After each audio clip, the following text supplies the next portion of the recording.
Who were Paul Bernardo's victims?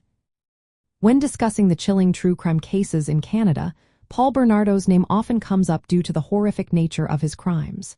So, who were his victims? Bernardo's criminal activities began in the late 1980s in Scarborough, Ontario. He initially gained notoriety as the Scarborough Rapist. During this time, he committed numerous rapes, primarily targeting women late at night as they got off buses. While the exact number of victims is not fully known, Bernardo confessed to at least 10 rapes before his capture. However, his crimes escalated to murder, and he became infamous for his brutal acts alongside his then-wife, Karla Homolka. Together, they were responsible for the deaths of 3 young women. The first victim was Tammy Homolka, who was just 15 years old. Tragically, she was Karla's younger sister. Tammy was drugged and sexually assaulted, ultimately dying during the assault. The second victim was Leslie Mahaffey, a 14-year-old girl. Leslie was abducted, tortured, raped, and murdered by Bernardo and Homolka. This case shocked the community and highlighted the couple's disturbing pattern of violence.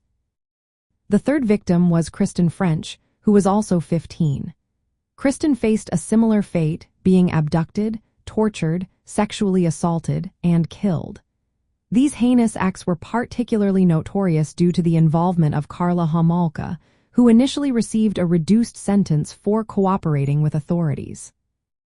Bernardo's crimes were documented through disturbing videotapes he made during the assaults, which added another layer of horror to the case. In 1995, he was convicted of multiple counts of first-degree murder, kidnapping, aggravated sexual assault, and other charges. He received a life sentence without the possibility of parole for 25 years. The case of Paul Bernardo remains one of the most notorious true crime stories in Canada. It illustrates not only the patterns of serial sexual violence and murder but also the complexities of criminal partnerships. The victims, each with their own stories and lives, are a reminder of the tragic consequences of such brutal crimes.